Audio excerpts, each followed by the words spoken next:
So I think that we may be unique among the apes in that we can detect when a food has been cooked or fermented, and that this allows us to identify the benefits of those, which is that they're detoxified, they have greater available nutrients, and they are, in the case of fermented foods, going to have probiotics or good microbes that we want and need in our intestines in order to survive in the world.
One common idea is that such animals form social groups to reduce the risk of being gobbled up. But Heathcote wanted to see whether the benefits of social living might come from the strength of individual social relationships rather than simple safety in numbers. The researchers caught 240 female Trinidadian guppies and divided them into groups of 15, each group in its own small pool.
You can either hang out with a load of guppies, and every time these predators attack, you're unlikely to be the one that gets eaten. But obviously, the first thing that happens when you form a big shoal is that this attracts every single predator in the vicinity. So the alternative is you can be inconspicuous in a small social group of 3, 4 individuals. Everyone's kind of looking out for each other. They've got each other's back.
The deep sea ones are incredible scavengers. This is why they thrive in the deep sea, because it's a low food environment where most of their food comes from dead carcasses raining from the surface or particulates coming down. So everything from an organic particle to a dead whale is fair game to an arthropod.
The food that floats down to the ocean bottom carries man-made contaminants, including PCBs, which entered the surface ocean from rivers and coastlines.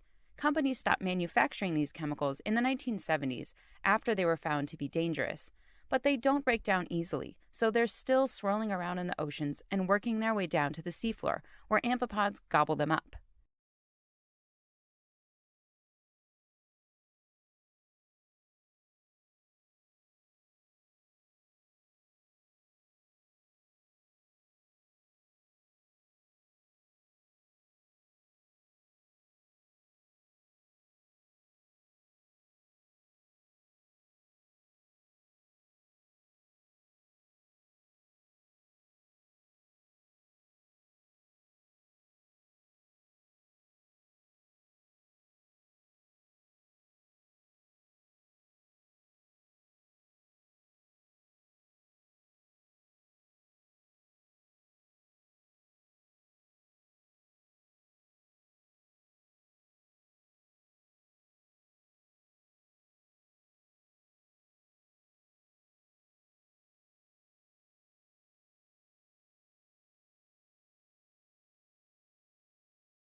In many surface-dwelling species, PCBs have been shown to interfere with animals' abilities to reproduce. Jameson says they don't have enough data yet to know how deep-sea amphipods are faring because they're much harder to study. But he says that wasn't his motivation for studying pollutants in the deep ocean.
Scientists investigated those pathways in humans and mice.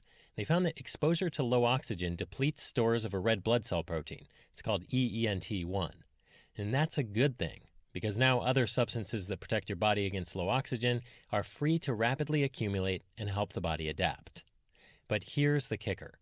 Once the EENT1 protein goes away, it doesn't come back, meaning red blood cells kind of remember their altitude exposure.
And so a cohort study where some school-aged children were given 40 minutes or more time outside, those children had a 23 to 50% less likely chance of developing myopia than students at schools who were not given that same amount of outdoor exposure. And it looks to be dosage dependent. So the longer time you spend outside, the less chance you have of developing myopia.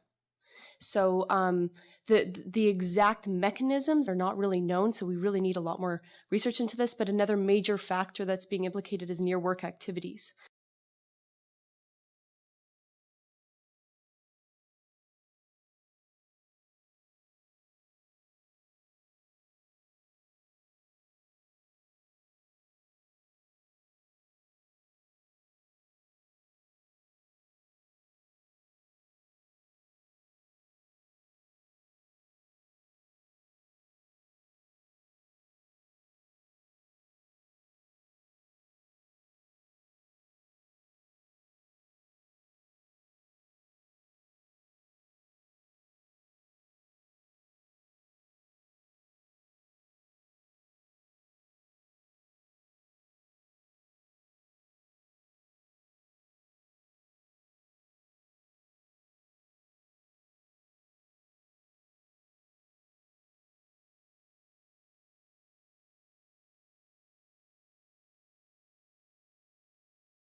The invaders she's talking about are central casting for an underwater horror movie. Take the nomadic jellyfish, in huge swarms, 60 miles long, which sent hundreds of people to Turkish hospitals a few summers back. Or a type of pufferfish, extremely poisonous, that occasionally gets fished out and lands at fish markets by mistake. Galil says these bad guys, and many others, have invaded the Mediterranean through the ever-widening Suez Canal.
Last Christmas, Santa Claus must have been loading his sleigh in a t-shirt and shorts. Temperatures at the North Pole crept up toward the freezing point when they should have been -20 Fahrenheit. The heat wave was the latest in a series that have swept over the Arctic in recent winters. Climate change has caused steady warming in the region, but it's also helped supercharge these extreme events, which scientists say are tied to storms that spiral north out of the Atlantic.